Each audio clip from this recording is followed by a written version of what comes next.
Welcome back to a Celtic State of Mind. I'm Paul John Dykes. I am delighted, and I mean this. A freshly shorn Chris McElwain is in the building. And John Hughes joins us again for your usual staple Wednesday afternoon. Big shout out to Chris. Kilt Walk, raising funds for the wee fella, wee Jamie Tierney. Well done, mate. Well over $1,000. Well done. No, thank you. Listen, thank you to you and everyone associated with Acsom. And I mean that, need the guys in the comments as well. Got a huge amount of donations coming through the kind of Acsom channel. So, listen, I won't speak for Jamie and his family, but I know how much it means to them and how much they appreciate it. So, no, listen, all I had to do was walk for 8 hours, which, as tough as that was, what they go through on a day-to-day basis is way more than that. So, listen, thank you everyone so much for the support on that. I can't tell you what it means. Well, I did want to do it, but I couldn't raise that much sponsorship for the first 100 metres.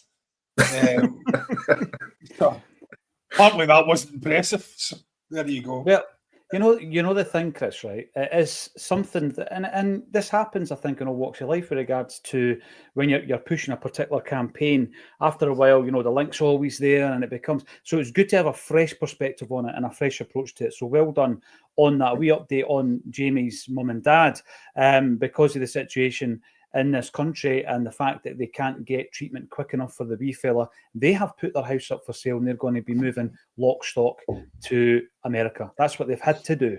Yeah. We'll continue to support them until such times as, and I hope this does happen at some point, they don't need our support. That's what we hope, because when that happens, that means they're getting the correct treatment and they're getting it from, it should be from the NHS, but the way this country is run, unfortunately, that is not the case. So a big shout out to you, Chris. Well done. I mean that sincerely. And also, I've got to say that when we do This Is Acsom, I do tend to enjoy the secretive nature of who we're going to have on. But this week, I cannot contain myself. So I'm going to give you a wee insight into who we've got on this week. Can anybody remember the show that was on the telly called Tutti Frutti? Can you remember that, guys? Robbie Coltrane. Robbie Coltrane. It was brilliant, right? I thought it was brilliant. That show. Loved it. I thought it was absolutely brilliant. I'm just looking for this trailer where we talk about it. Well, the gentleman who was involved in that, along with John Byrne, who was an astonishing Scottish actor and writer and sculptor and everything in the arts, he was good at it. He went on, I'm not talking about John, I'm talking about Peter Braun, went on to produce a film called Rob Roy that did all right with big Liam Neeson and Tim Roth and all that kind of stuff, right? So we've actually we've done an interview with Peter yesterday, and the reason that we're doing it, and I'm going to share the screen in just a moment once the advert stops. The reason that we're going to be doing this is simply due to the fact that he is the man behind Paradise. Paradise being the Celtic Origins movie. Right, so this is something that I would implore everybody to go and check out. There's a wee trailer. There's a wee trailer on YouTube right now. So I'm going to share the screen, and I don't think Peter or any of the team will mind me doing this. I'm going to share the screen just so that you can have a wee look at this. Here we go, and I'll play this. And this is.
The only question will be, I guess, which part does John Hughes play? Seriously. But back then, I would have to be one of the horrendous landlords or something like that, because you couldn't be this well fed. You'd need a big pipe though, John. I can visualise you with a big pipe coming out there. A bonnet as well, yeah. You know, a big one of the big Desi moustaches, a mustachioed John Hughes. Well, that's what we're talking about. It's one of these things that I remember it. I remember the chat many years ago about, imagine a cinematic masterpiece, a Hollywood movie based on the origins of Celtic, and it was something I think described as being a cross between Gangs of New York and Fields of Dreams in Victoria and Glasgow. And what we're doing is obviously we're speaking to the producer and the creator of this movie, so you'll know by the end of Friday night show where we are with it and how Acsom are going to try and push and help and expose it as much as possible. But I've got to ask you the question, guys, right? I mean, listen. This is a man who obviously got Liam Neeson to play Rob Roy. He's got not a bad phone book. Who do you get? Who do you get to play Brother Walfred? Chris, I'll ask you first. Who plays Walfred? Oh, I don't know. I tell you, the young boy that played him in Jim Orr's play was pretty good. But Hollywood-wise, got to get Tony Curran in. No? Tony Curran, maybe. Tony Curran. You can de-age him a little bit, and I mean that with greatest respect to Tony, but he's been out for a few years. But do you mean make him younger or older? What are you trying to suggest here? I don't know. It depends. What age was Brother Walfred when it's depicted? I'm going to say 30s. I'm going to say he was in his 30s. Tony could probably pull that off. I think he probably pulled that off. Still, he's a good-looking fella. Because he obviously departed Ireland, didn't he, during the potato famine? So I'm going to say 30s or 40s. I'd need to check the brilliant books by Brendan Sweeney, who would confirm all that information. John, what about yourself? Who's a Hollywood star that would play Walfred, the founder of Celtic? Gerard Butler. Jerry Butler. Until his association with the IDF, probably. Oh, geez, I missed that. There's that many of them coming out of the woodwork now. Well, that leads us on to a wee chat that on the back of a tweet actually made by John Hughes. John Hughes is good at just, putting something out there that runs and runs and runs. You're very good at it, John, and I know it's not a tactic. It's just that you make very good points that, I think a lot of people support, and then the knuckle draggers don't, and they get a wee bit annoyed at them, and that's fine because it just adds to your traction, doesn't it? And it allows more and more people to see it through the algorithm. I'm going to not throw my own hat in the ring. I'm going to say that Cillian Murphy of Peaky Blinders fame would be my man. He would be my man for Walfred. Let us know in the comment section. It's just one of the things I've always asked. Actors, etc., when they've been on Acsom over the years, who would you play? What part would you play? And when I spoke to Jerry Taylor, he said Mika Lustig would be his part. It's uncanny. Uncanny, but a few years after the origins, let's be honest. Yeah. As you know, Cillian Murphy is a very, very proud Irishman. Yeah. And will not allow himself to be labelled as a British actor, stuff like that. I mean, he pulls them on it every single time. When he met the royal family, I'm sure most people remember this, he kept his hands firmly in his pockets. And whenever they meet any member of the royal family, they do that because the order was given in Cork to shoot any man with his hands in his pockets. And ever since then, that's been the response. So Cillian Murphy, great Irishman, great shout. It's interesting. Do you know the first time I saw Cillian Murphy was actually on The Wind Shakes the Barley film years ago. My dad went to see it and made me watch it, and it was one of my first. I think as I was becoming an adult, then one of my first exposures to what happened in Ireland. A lot of what I'd learned came from my father, and what he knew. So when you've seen it visualised like that, and just incredibly powerful performance. So he's a hell of an actor, but certainly seems to represent his real life persona as well. He's a brilliant actor, and that's a show of defiance, John. But that shows you the impact, though, Chris, of, let's say, you're coming through, you said becoming an adult. I think you probably still are all these years later. in that process. Not quite there yet. Yeah. You know, who wants to be an adult, Chris? You know, one of the comments I got in the socials the other day, John, and I know that you love the abuse that comes in from the regular posters on social media, was you're 50-year-old and you wear hair gel, sit down. I was like, hair gel? I've never worn hair gel since you used to buy the 99 pence tub to Superdrug. The toxic waste, you know. I was going to say the old tub with the stuff. Or, well, you could buy it in glowing blue, but I would buy the green. But, you know, these are the things, John, and I love the fact that if someone sticks to their roots and doesn't forget their roots, and I'm going to show you a wee picture of Murphy once it comes up, but the impact that movie had on you, Chris, shows how a story in a cinematic form can spread a message, right? And I just think that the Celtic origin story, let's be honest, right? If you landed on this planet as an alien and you were asked to look at the history of every football club in the country and choose one, the origin story of Celtic's unbelievable. You know, Billy McNeill talked about a fairy tale about this club, and it comes from day one, doesn't it? It does, and it's incredible. And you're right. I mean, it's got all the properties for that kind of dramatic movie, but it's dramatic for a reason, because the events that took place, you know, were incredibly tragic. There was hardship, there was oppression. You know, but you cannot dilute the effect that had and still has to this day on the people that, you know, descend from those who suffered. You know, the you know, Irish citizens, people with Irish relations. It's an incredible story, and it's something that I think, alongside World War II and various events in history, it should be up there as something that's taught, almost mandatorily taught, because it provides so many lessons on things that we shouldn't repeat in the future. You know, it should never be allowed to happen again, that level of oppression. And we know it still happens. We're looking at Israel, we're looking at Gaza, we're looking at Palestine. But we need to make sure that the next generation understands what led to these events, why they were allowed to take place, why they should never have been allowed to take place, and how we can prevent them ever happening again.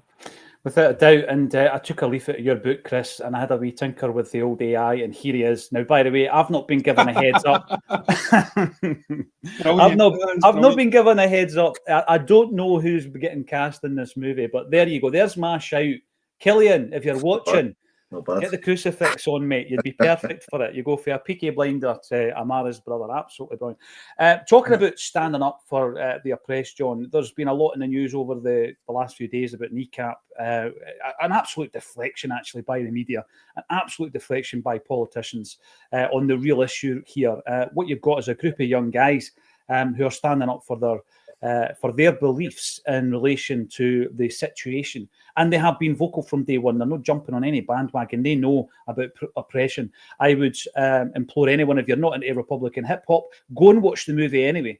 You know, you might not like the music, you might not want to download the tunes, but go and watch the film, Kneecap. It's an absolutely tremendous bit of cinema, and it's funny. There's funny bits in there, and there's a few references about Celtic which I'll not play because in those scenes they're quite graphic, and this is a family show. John, what was your take on the treatment, and what is clear to anyone with a pair of eyes in their head as to what is happening with Kneecap right now? Well, I mean, it's just so absolutely typical of the way things are at the moment. So at the same time, you have pictures daily coming out, really, really disturbing pictures of like a child sitting in rubble pleading for help, surrounded by the dismembered family. I mean, mother of God.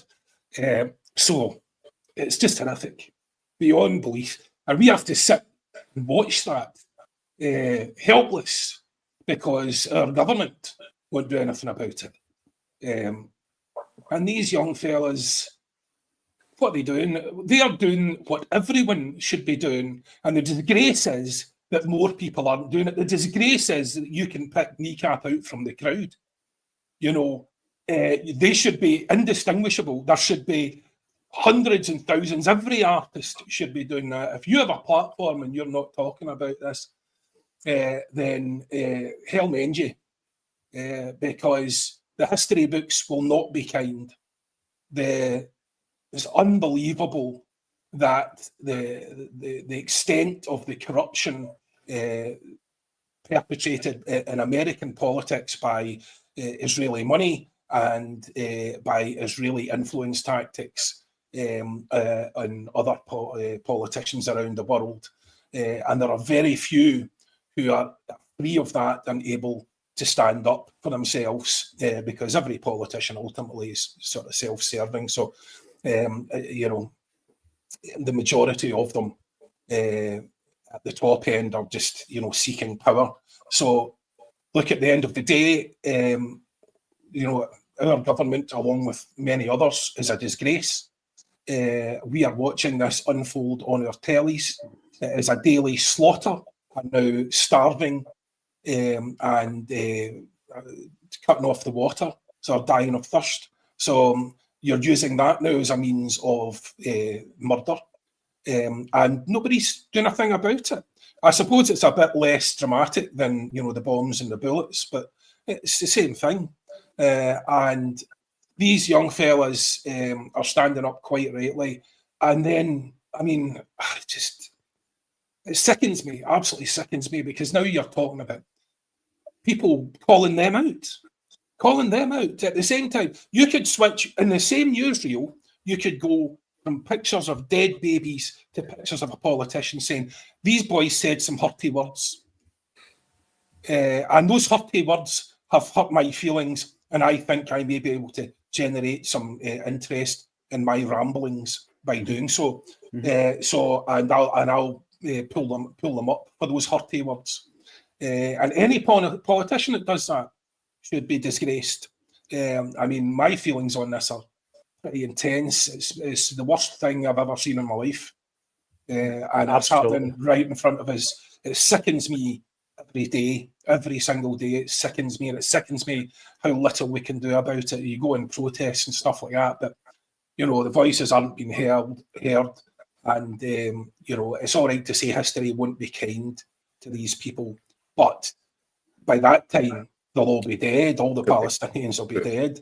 You know, and essentially, I don't think, you know, if you're Israel now, the point is, you know, I don't see what the incentive for them is to stop. In fact, quite the opposite. They've already sold. I mean, Trump's already sold the West Bank to Edelson for $100 million in donations, and they're going to the West Bank's next. But the thing is, once you start an extermination like this, you really need to finish it, because if there's anyone left, you know, there'll be generations of people looking for some payback. So, you know, I don't know.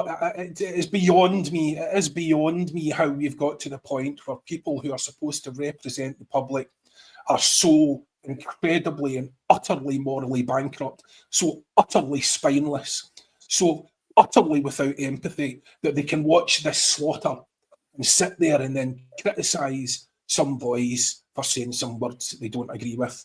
It genuinely sickens me. It makes, you know, it's beyond belief.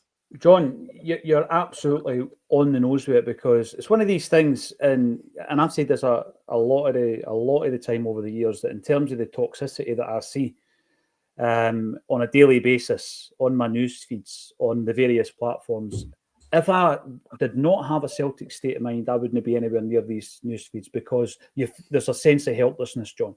But when someone has got a platform and they're able to speak up on behalf of the oppressed, they're being silenced.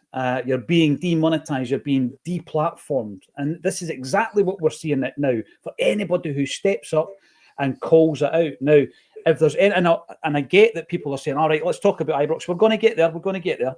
But the reason I bring this up, I'm just going to give you an example here, right? So Kneecap are due to play at Transmit, and everybody knows that takes place in Glasgow. And John Swinney comes out and he is calling for them to be removed from the bill. Now, what will happen is the companies and the sponsors and all that who put on these concerts and these festivals will be pressurised by further investment being pulled, etc., because they're so scared of them being demonetised and them being deplatformed, right? And it's already happened. They will buckle to the pressure. I'm not saying it's happened with Transmit, it's happened elsewhere. What I'm going to ask you is, at Ibrox at the weekend on Sunday, for 90 minutes, there will be a certain fan base up to their knees in a certain type of blood, right? That's bloodthirsty. That is making comment times 50,000, right? What will John Swinney say on Monday about that? And this is the hypocrisy, that you can link it directly to football. You can link it directly to society. And that's why we continually talk about it on this platform. And I know a lot of people don't want to hear that. They just want to talk about the starting 11 on Sunday, and we will get to it. But it's important, Chris, to point this out, because we do have a platform, and I think it is important to point it out when we can. 100%. It's selective outrage on behalf of politicians, and it should never be. Lines on a map, flags, skin colour, texts written hundreds, if not thousands of years ago. How does that justify the killing of innocent people? How does that justify the targeting of families, forced relocation, genocide, call it what you will? It's not political affiliation to call it out. It's using your eyes. It's using your senses. It's what you can see. It's what you experience. The benefit, one of the few benefits we've got with social media today, is the truth is always available there, right? And amongst all the mistruths and the misinformation and the manipulation, the truth is always there. I'm not Palestinian. I'm not affiliated with any race other than human, as far as I'm concerned. I'm not religious. Don't really follow a particular flag. I'll tell you what I am. I'm a human being. And when I see human beings suffering the way people are suffering right now, that needs to be called out. That is what I care about. I call that out. It's nothing to do with being a Celtic fan. I'm doing it because, other fans aren't doing it. It's nothing to do with that. It's nothing to do with that. But one of the reasons I feel privileged to be a Celtic fan is that Celtic have always represented the oppressed. Always. That's what the club was founded on. Now, I know individuals associated with the club have not always held up those values, right? We're not going to go into that. It's thrown against us too often. But the foundations that club was built on was to support those who were being oppressed. It wasn't just that group of oppressed. It was everyone that suffers oppression. Everyone. Oppression is not selective. So our standing up against it should never be selective, and it isn't. Right now, we are standing up and we're talking about and we're calling out what we are seeing because it is happening. It is happening. It's not something we're going to call out 20 years from now because there'll be no point, as John said. It's too late. It's far, far too late. We call it out now because it's happening now, because we are running out of chances to try and stop it. We're running out of chances to try and show and teach and project to the rest of the world who can do something about this, that this is wrong. This is not the way to live. It can't be. So I don't care what the repercussions are. I don't care if somebody suddenly tries to cancel us, ban us, tell us we can't do that, accuse us of saying hurty words. Hell, the hell with you. When it comes to the killing of innocents, I'll call it out every single time, and I won't apologise for it. No, yeah, and if it was, we discussed it before, but the Green Brigade starting that movement that went around the world just shows you the support and the support from people in the majority of football teams around the world who actually called it out, and there is no correlation, it seems, in any country, maybe bar South Africa. And strangely, Ireland are getting pelters, but the Irish Prime Minister, the Taoiseach is, he is not, he was over shaking hands with it. So it's the people are, anti this slaughter, but not the government as such, or that part of the government. But anyway, the point is, there seems to be a massive disassociation between the majority of people, the populations of people's countries, and their leaders, because their leaders are looking at something completely different and looking at how this affects them, how they can be manipulated, what blackmail material does Mossad have on them, all this sort of stuff. And but you're looking at it and you just go, you know for a fact that the majority of people around the world are horrified by this, and yet the majority of the people who pay any attention and yet there is no political will, none whatsoever. They can't even raise enough political will for sanctions, which we had against apartheid South Africa. And they couldn't raise this for, they don't even have it for sanctions. In fact, they don't even have enough political will to kick them out of the Eurovision Song Contest. You know what I mean? That's how bad it is. That is how bad it is. There's a slaughter happening before us, and we can't even kick them out of the Eurovision Song Contest. We certainly can't kick them out of any football competitions, and there's no other sporting prohibitions on them. So it's just, they're getting away with it scot-free, frankly. And, why should they stop? Because nobody's making them. What are you going to do? The only thing we can do is support the likes of Kneecap, support the likes of people who have a platform and have decided to use it. We must refuse to allow them to be cancelled. And this is the thing. I think people in these sort of concerted campaigns would have been successful in the past with having people banned and cancelled and all the rest of it. But it's too late. We can see the genocide, and it's too late, to be pretending that the hurty words are the bad thing. So they could have gone a lot further, and it's only a matter of time before someone else does in terms of the invective. And it'll have been brought upon themselves. But let me tell you, I'm fortunate in that with the followers I have on X, I'm able to parse things down to, who can respond and all the rest of it. But if you ever make the mistake of responding to someone else's post on this matter, the number of bots that are on that instantaneously, it's like dozens and dozens and dozens of them, and the majority of them, despite the fact they have a couple of thousand followers, and a blue tick, aren't real. This is just a concerted campaign of misinformation, and they're trying to muddy the water, and that's what the misinformation does. It just muddies the water enough that people feel not sure enough of themselves to be able to speak out, because they feel, this is a complicated issue. No, it's not. It's not a complicated issue at all. No, it's not a war. There aren't two sides. It is a slaughter. It is a genocide, and it's not complicated. And whatever you thought complicated it before is irrelevant at this point. So, it's just, as I say, it's very difficult for me to try and keep my emotions under control on this, because it is so horrifying. Just every day, there's a bit of your soul a little bit blacker from having to watch it and not being able to do anything about it. The helplessness, and then the people that, like you say, John, are doing something about it. I support them absolutely, and I support the Green Brigade and the great work that they have done to cover this particular issue that we all have. I think what's going on. Jungle Lion, you're on the YouTube, getting back to Kneecap. Yesterday the pylon got bigger. Hopefully their manager looks after them. I think Daniel Lambert, I've said this before, has appeared on our channel. This was before the explosion, if you like, of Kneecap into the public consciousness. And there's a great interview with Daniel Lambert. Go and check it out on the channel. And I'm pretty sure he will be looking after him, Jungle Lion. I've got confidence in that. River C.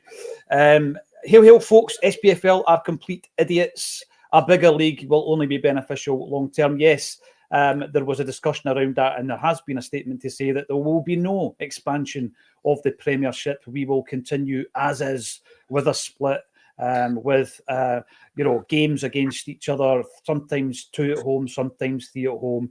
It's just typical Scottish football, isn't it? Let's not make it better, John. Can I just say, just to finish off on this issue, people have mentioned it in the comments, quite right, the Louis Theroux documentary, The Settlers. Louis Theroux does what he's always done. He hoists them with their own petard, basically. He just lets them speak. And the level of insanity is beyond belief, right? And now the thing is coming out, of course, so Theroux has to be put down. So Theroux's an anti-Semite now. He didn't say anything. He just let them speak, right? And now, on top of that, they're saying, he just spoke to a fringe group. Is that a fringe group, is it? Because what they say is completely indistinguishable from what the Israeli government says. Is there a single thing they said that wouldn't be backed up by someone in the cabinet or Netanyahu? Not a single thing. Because that is the mentality of all of them, that settler mentality.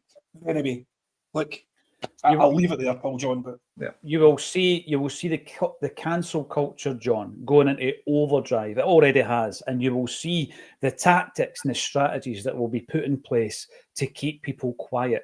People who have got a platform, people who have got an audience and a following. And listen, it was done previously in different ways. This is how they do it now. They do it by tapping into your audience and shutting you down. And I think it is, John, by the way, every single word that you've said was needed to be said. And everybody in the comments are going to have their own opinions. And I've said it from day one, a Celtic State of Mind will always provide a platform for subjects such as this. Thank you for doing that, mate, because I didn't know we were talking about this today, so I came on a bit unprepared, mainly emotionally unprepared to talk about it. But thank you very much for doing that, because, we've now had half an hour on a subject which is infinitely more important than football. So I just really appreciate you letting us talk about it. Absolutely, John. And it also proves you didn't get an agenda for me. You didn't even know what you're going to talk about when you click on that link. Really professional. You click on that link to join the stream. You haven't got a clue what's coming. Right. Joe Hamilton, welcome back. It's YouTube. Afternoon Troops, we have the far superior team. And now that the job is done, the far superior players can play freely and without pressure. This could be a really good one. It is different going into this, Chris, right? Because the league is won. Now, there was a few comments yesterday saying, I wasn't taking the game seriously, or Lawrence wasn't taking the game seriously. Absolutely not. If I'm playing Rangers in the Glasgow Cup last night, I want to win that game. Big shout out to Steve McManus's team who didn't. They lost on penalties. Very, very closely run game, and a lot of young players playing for the Celtic team, has got to be said. Absolutely, I want to win this game, and I do think that, and I said yesterday, there's an Ibrox itch, Chris, that we need to scratch. The pressure's off, though, and the players might go out there and express themselves. I think the pressure's off from what it means for the title fight. I don't think the pressure's ever off when you're playing Rangers. To be honest, I think there's always pressure. There's always supporter expectation. I'm not rooting for anything other than a win for us. I don't care what the circumstances are. It's our biggest rivals. You want to beat them each and every single time. Don't care how tedious people feel about that, but it's that for me is what I want as a Celtic fan. So I think you're right. Maybe they'll play with a degree of freedom in the sense that, okay, this is not going to have an impact on the title picture now, which is fine. But there's pride, there's professional pride to play for. There's the rivalry that we've mentioned, and I think just the most important thing, the supporters' expectations, right? At Celtic, you don't get a free ride. Doesn't matter if it's the last game of the season and you've won it by 30 points. You don't get a free ride. If we lose, you come under scrutiny, you come under pressure. So I think the players will be hopefully well motivated for it. I think there's the results we've had against Rangers this season have not been as good as we'd expect. I think performance-wise, it's been a bit up and down, but I think we'll go into this one confident, with a degree of confidence, because we've got the title over the line. And I think we've hit form at the right time. We've had some really good performances recently, free-flowing, good scoring performances. Some players really hitting a good patch. Even the guys coming off the bench and the wider squad have done well coming in. And I think we might be without Jota for that game, which is a big loss. But James Forrest has come in and made a great impact. So And John's favourite, Kuhn, seems to be back on form. He's back.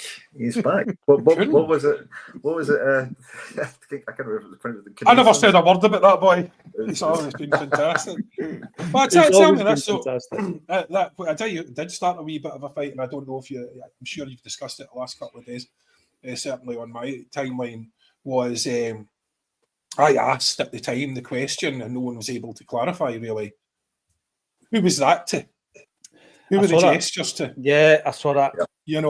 Because was you, John? If it was Dundee United, exactly. I was saying that. If it was the Dundee United fans, then fair enough. But if it was to the Celtic fans, Not for me.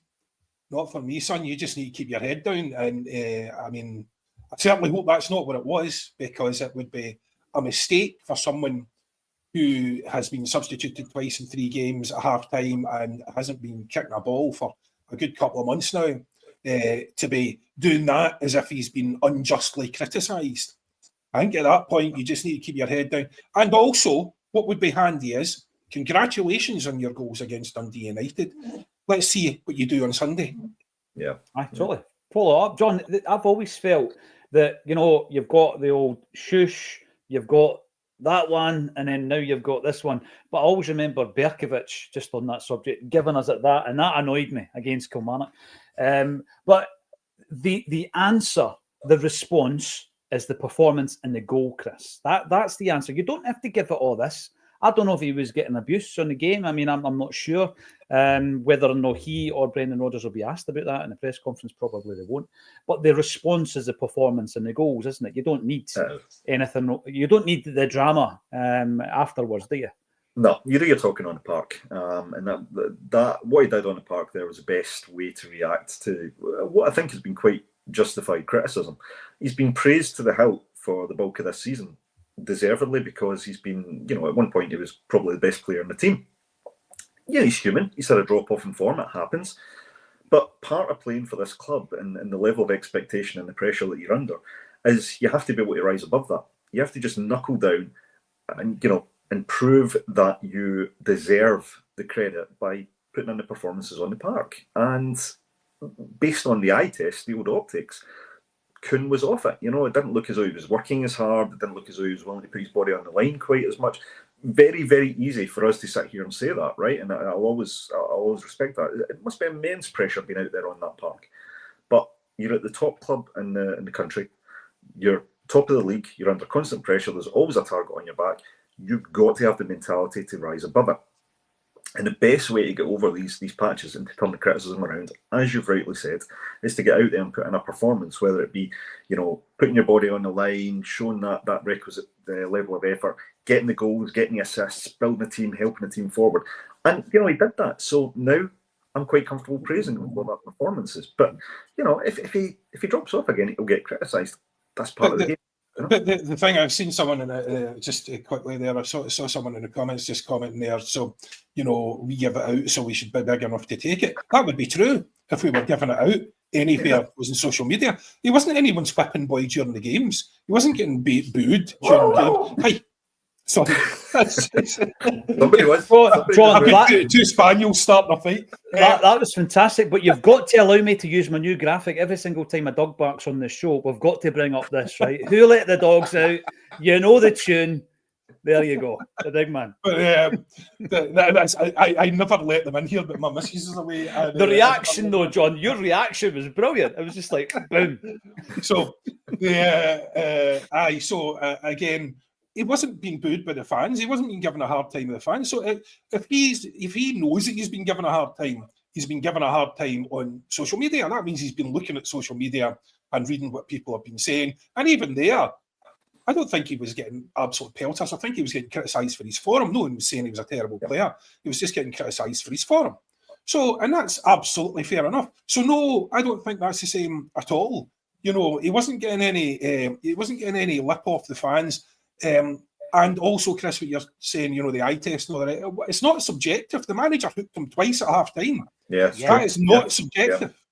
Yeah. That's a fact. That's what happened. And I can't think of another player that's happened to in recent memory, because they're so rigid with the substitutions. It's 60 minutes. That's it. Nobody comes off before that unless they've been shot. So it's I don't think he was entitled to do that. Not at all. The thing is, John, there's only in this day and age, you might give a wee bit back to the media, and I think that Brendan Rodgers did a bit of that when he was getting his own pitch interview after the game, where he was going on about the people that are reporting on me don't know me, they don't know my motivations, they don't know what my intentions are. I think he gave a wee bit back in the typical Brendan Rodgers way, but who could have been directing that to? The Dundee United fans behind the goal, the Celtic fans. Not in the stadium, like you say, John, because I've never ever heard them getting a hard time, really. No more so than anybody else who makes a mistake. Celtic fans online, possibly. The manager who's hooked them 3 times actually this season. Once I think he might have been injured at half time.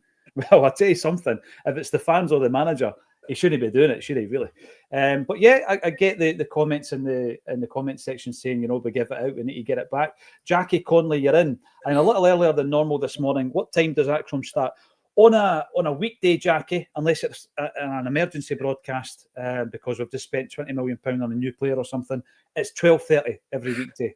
Paul John Aldery responded to Jackie, and it's actually, just to clarify, Jackie is actually not Jackie. Jackie is the wife of the person commenting. She was kind enough to set the account up for her husband, and they're on a different time zone, which is why she was asking, or he was asking, sorry. Why he was asking. Look at that. See the research this guy puts into the show. With absolutely no agenda whatsoever. He just gets stuck in. Being the bastard, the Rangers have had a thumping coming from us for a long time. Yes, the Glasgow derby is usually tight, but they've dodged it over and over like their taxis. It is coming. Oh, come on, eh? Any opportunity to give them a dig. Absolutely. I think that you should.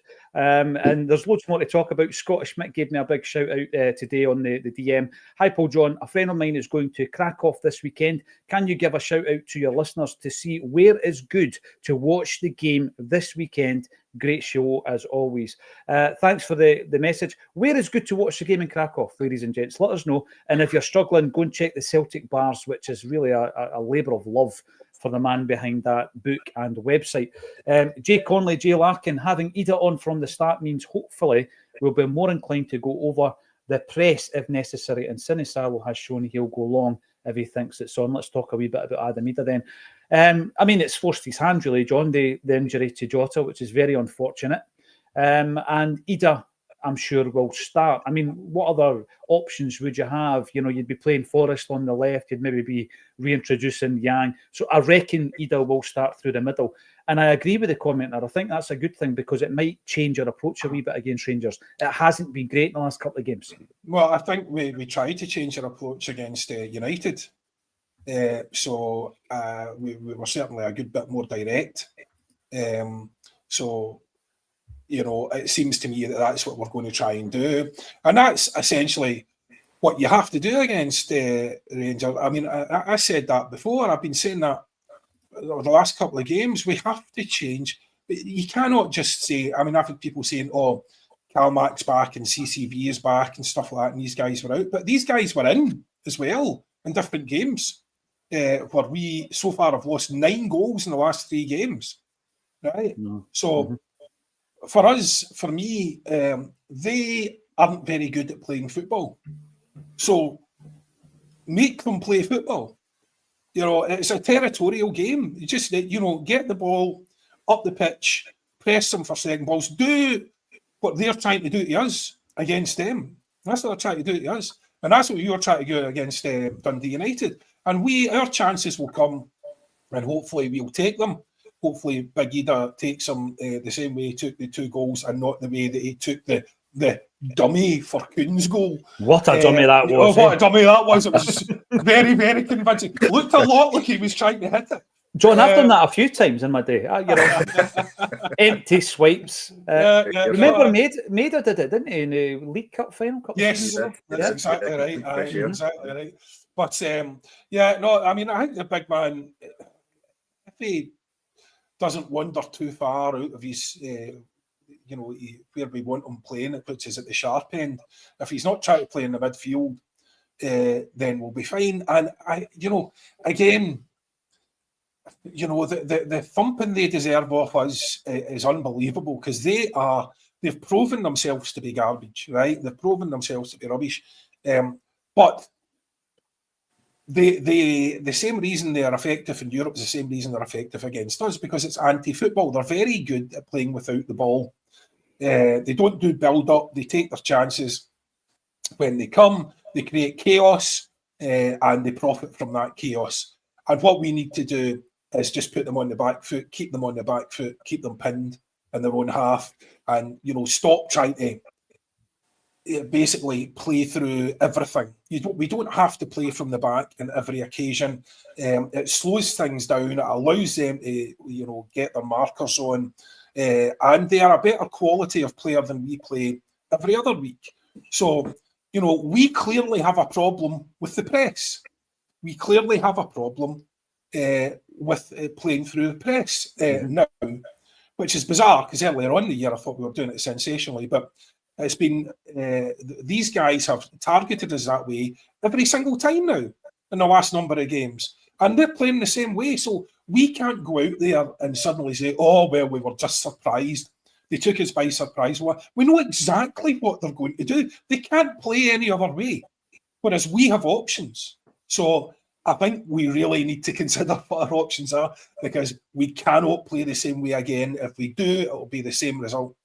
Yeah, I mean, the thing with Ida is he does give you a different dynamic up top. What I've liked, Chris, since he's came in for his own criticism, not just because of his performances, but because he had the audacity to go for a few jars one night during the week on a day off, is that he looks as though he's a man on a mission.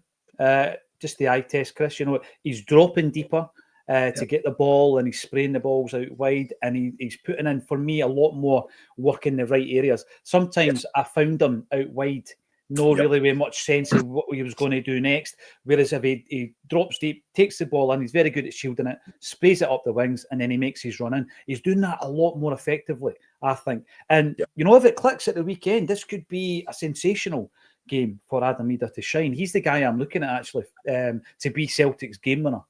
Could be. It's another good opportunity for him, and he tends to be a player for the big moments at times, doesn't he? This could be a good one for him. I agree with you. I was getting frustrated seeing him out wide because he does good work. I've never fault his work rate or his effort. He gets out wide and he does get to the ball, but his use of the ball in those areas is, I think, his weakest part of his game, because he doesn't necessarily always pick the right pass or put the right range or power on the pass, for example, and therefore the move breaks down at him. And that's, unfortunately, being the guy leading the line, you know, the majority of moves are going to break down with you. So where he's done his best work in recent appearances, I think, is playing that kind of straight line through the centre. So he does come deep, he plays that kind of target man role, a bit like, you know, Chris Sutton was very good at doing as well when he played with Henrik. He comes kind of deep, and he's that point man. I thought his short distribution at that point, when he's got people overlapping him, was great, but then he's getting back into the box to be that focal point, which is great. That's where you want him, because you need him tying up defenders, because then you've got Maeda coming in, who's an absolute defender nightmare, and now you've got Kuhn, who hopefully is going to start a resurgence in form if he continues from the last match. So that's going to terrorise the wider defenders in that Rangers defence if we can pull it off. And then you'll also need you need our midfielders. You need Engels to be doing what he's good at, which is playing those quick balls from deep in midfield. You want Kalmak, running forward and pushing towards the box. And we know what he can do for outside the box this season. So absolutely brilliant. And then you've got Hatate, who can just do the unpredictable, the innovative stuff. So all the component parts are there. All the component parts are there for us to make this work. We just need every player on their game for the weekend. Because look, we take nothing for granted. You know, I don't think these games are easy to predict, because you never know which Celtic team is going to turn up, and frankly, which Rangers team is going to turn up. You know, we know, as John said, by their own admission, they've been pretty minced this year, right? They've had, that's the reason they're so far behind in the league. But they seem to have found a formula that's worked against us, and we've allowed that. So we need to utilise our strengths, cut out the mistakes, keep our discipline, and actually show why we won the league by so many points. I think what might be helpful this time as well is Greg Taylor being back, because although they'll definitely target the back post, Schluck wasn't really helping there anyway. So, and Greg Taylor in that inverted fullback role, he brings more solidity to the midfield. Yes. So, at times they've managed to overwhelm us in the midfield. So, if Greg Taylor's onto a good game, that's going to be extremely helpful. The other big thing I want to see, because I think he's been getting a hard time throughout the season, and there's been this big, massive debate in some people's heads about who is the best Belgian and Scottish football. And I'm not sure what your thoughts are on this, John, because it's a two-horse race. It's either Arnie Engels or Elton Kabangu of Hearts. What's your take on this, John? Because Arnie Engels, for me, is a player who needs a big performance against Rangers. He needs to run the show. He needs to orchestrate it. Yeah, I mean, that is a close call between Arne Engels and whoever that was that you just mentioned. You know, I mean, I would say whoever that was is giving Arne a big run for his money, and you know, it could be a tight call for the Belgian team manager between Arne Engels and whoever that guy is. But no, I mean, look, Arne Engels does need to, but they all need to produce a big game here, right? Because they've let us down pretty badly in the last couple of games. And we are accepting that because, again, we've won the title. We're on course to win, you know, again, another treble, all being well, touch wood and all that. So I really hope that this is the time. But, you know, the thing is, it's so difficult because you were expecting them to turn up in the previous games and they didn't turn up. So what's the evidence they're going to turn up here? You know, well, I think we seem to be back on form. But for me, I've heard people saying that, look, they are at their most dangerous when it doesn't matter, and we are at our worst when it doesn't matter. But our season is very much still alive. And if you want to start in a cup final for a treble, if you want your name on that team sheet, Sunday would be a good time to lay down a marker. So another poor performance, another slow start, another ambling start, which allows them to just, you know, be lumping balls into our box, to which we are still susceptible, by the way. They're just lumping balls into the box and hoping for a break, and you might well get one. You know, we have to be absolutely prepared for what's coming. And it's not just Engels that needs a big game. I think they all do. Our record at Ibrox, even in recent years, isn't that great. You know, the very, very tight games. And look, I mean, you know, I mean, Callum, I mean, can you think of someone that doesn't need a big game? I think, you know, the centre halves need big games because, you know, we've leaked 9 goals. Yeah.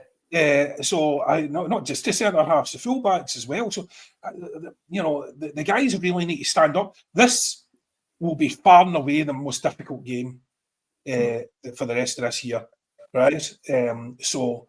And they have made a rod for their own back, because if they had pulled the results out of one of the last couple, they wouldn't have to be going to Ibrox to get a result. And you've heard people saying, oh, you know, sort of half jokingly tainted titles and all this sort of stuff. It's a complete nonsense, obviously. But what it will do is, in my view, it will affect the way that this is remembered. Because there's no chance you're having a title, you know, a discussion about what happened in a season, and you're not mentioning, you know, if they were to beat us again, there's no way that's not been mentioned, you know. So it doesn't change anything. It doesn't change the record books. You know, it's not going to change history, but it will change the way the fans remember it. So I think that's as important as well. I think so, John. You don't want to give them 3 victories in a season. Absolutely not. Green Day 67 says Dallas on VAR, so need to watch the line. I've got to say though, and we mentioned this yesterday.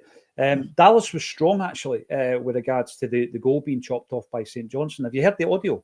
Lawrence and I were talking about it yesterday. Andrew Dallas was very strong during the audio. The referee was determined to allow that goal to stand, and it was Dallas that said, no, it's not. Look at this. And he showed an angle where Ida's pushing back into the player, using his back, and he's straightened the boy, 2-handed push, knocks him over, and he was penalised for it. So absolutely, history will tell us that that's not a good thing to have him on the VAR, but credit where credit's due. AL, Liam Scales has to start on Sunday. Yeah, absolutely. Has he put a foot wrong? I remember saying that to Lawrence one time. He's not put a foot wrong. He goes, he played a boy offside once. I was like, God, I know that we're all about high standards, Big Yin, but come on. My ball says, I'm going outside to the sunshine, so won't be able to add comments, but I will continue listening. A great listen today. We are Celtic, always fighting a good fight. Thank you very much for that. And I did get a mention coming through saying that Tutti Frutti was something that rhymes with wish. And Jay Conley, Jay Larkin points out that is it Morris? He's a great actor. Is it Morris? Morris? Yeah. What an incredible actor he was, by the way. Yeah, sadly no longer with us, I believe. But by the way, I thought it was very popular. I mean, I loved it, and this was back in the day. Remember, when we didn't have infinite choices. It was a Sunday night it was on. Yeah, I used to look forward to it. Remember the scene, John, where Coltrane he's on the beach and he walks and the waves are smashing against, and he's on that wee platform, and it's two tribes that is getting played. Can you remember? Just an absolutely iconic scene. Classic. Absolutely fantastic. I loved it.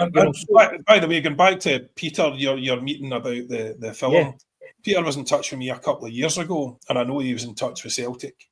About a year before that, and he's been in touch with me subsequently. He has been pushing for that film to be made for a long time, and I really hope it happens, because when you think of all the really rubbish sports movies that are out there, you could make. You could go either way with that. You could make it. You could make this a sports film. You could make it a film about society. You could make it a film about both. But think about the breadth of the story that you could go with there. Mm-hmm. You could make 3 films out of it, make it a trilogy. I mean, you really could. Bring it into the modern times when we nearly went bust and Fergus saved the day at the last second. £1 million of his own money and all that. You could. I mean, think of what you could do. You could then you're covering the Lions, you're covering all of that era. I could lose about 15 stone, dye my hair black and play my old man. I'd love to see it, John. I'd love to see it. You're bringing back memories of when we were doing the Celtic Smiler documentary, and I had this mad idea because Neely kept everything, and his family obviously inherited it. And I was saying to young Neely, I would like young Neely to don a black wig and be Neely as a player, put the old 7-1 jersey on, right? Get him in a dressing room and all this kind of stuff. Yeah. And then Neely, the trainer, it need to be a grey wig and he's walking out the tunnel. That kind of thing, John. I love all that. Absolutely love it. No, you're right. Peter has been pushing for this, and this is Celtic, and it needs to happen. So, Acsom, we're going to be helping where we possibly can. And by the way, I absolutely loved Morris. Was it Roves? Did you pronounce that? Morris Roves, I think. Loved him in A Grant and Staff Cause. He was in that with our pal Simon Weir as well. Big shout out to Simon. That's right. Someone's just said Emma Thompson was a love interest. Aye, she's brilliant in it. Whatever happened to her? I know. Aye, I know. A fleeting performance. The thing with that is, last night I come home, John, and it re-energised my own memory of that show. And I did. I went and downloaded it, watched the first 2 episodes last night. I was just like, this is brilliant. And I'm pretty sure the graveyard scene is across the Celtic Park.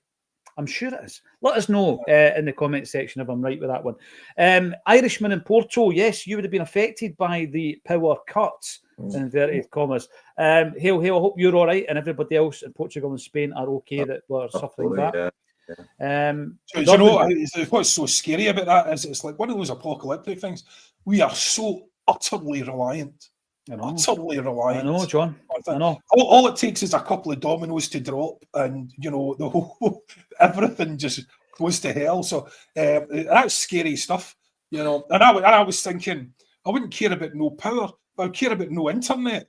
John, I'm not joking, right? We were in Dalkeith one day, and some of the people I'm going to mention will remember it. And Dalkeith's Wi-Fi went off. Nobody could go. In fact, I think the internet went off. I sound like that guy in the old the old phone calls. I want to buy an internet. The internet went off, right? It went off in Dalkeith. I don't know why, but it did. And it was like half an hour before Acsom was to go on, and I'm like, and I started panicking. Oh no! And I jump in my car because what I was going to do is drive out of Dalkeith and stream it on my hotspot on my phone. Right? Is that what you call it? What's a hotspot? Right? So as I'm leaving Dalkeith, honestly, John, it was panic. It was pandemonium. Everybody's driving out. Everybody leaving Dalkeith because there was no internet. And once I finally found it, and I'm parked up in a lay-by somewhere. I mean, it could get used for other things. I'm not sure. I'm parked there. And I set it up, and I've got a laptop, and I've got my phone. And Natasha helped out, and Laura helped out, and all this kind of stuff. And we got the show on. but the panic of not being able to go online, John. And I look back and I think to myself, we're just prisoners of this incredible technological advancement that we've seen. Do you know, it made me realise, you know, I you know, my daughter and stuff criticises me for being too online, and you know, I mean, the number of books I used to read, at least a dozen or so books a month, you know, and now I'd be down to a couple maybe, and that has just all been overtaken by internet, basically, and social media. So, you know, you're not learning anymore because you're not reading anymore, but you are reacting more. Yeah. You know, so I've been criticised for it before, but I mean, you know it's bad when you hear about the internet and the power going off in another country, and you're going, "Oh my God, that sounds like a complete nightmare." You know, and the notion that you could just break out a book and sit with that for a few days while you can't do your work. But I mean, I wouldn't be able to work. I mean, that's the other thing as well. I mean, I work remotely, so you know, that'd be really snookered. Exactly. John, imagine going round to somebody's house and chapping the door and just saying, "All right." People like, "What are you doing here?" What, like a weirdo? Hi, you weird person coming in to see if I'm all right. Listen, it's been one of those shows, and that's what happens on Acsom. You know, we're not going to shirk our responsibility as a platform to talk about these serious matters. And I know that a lot of people are uncomfortable with them, but we do have to go there. And I've got to thank both Chris and John for your input.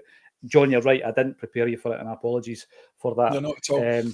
I would just say to folk, if they wouldn't mind, going to the comments on this show afterwards and trying to dilute the inevitable voices that are coming for the first half hour of this show, because I think that will be hit hard with the usual suspects and the kind of horrendous trolls that are all for a genocide.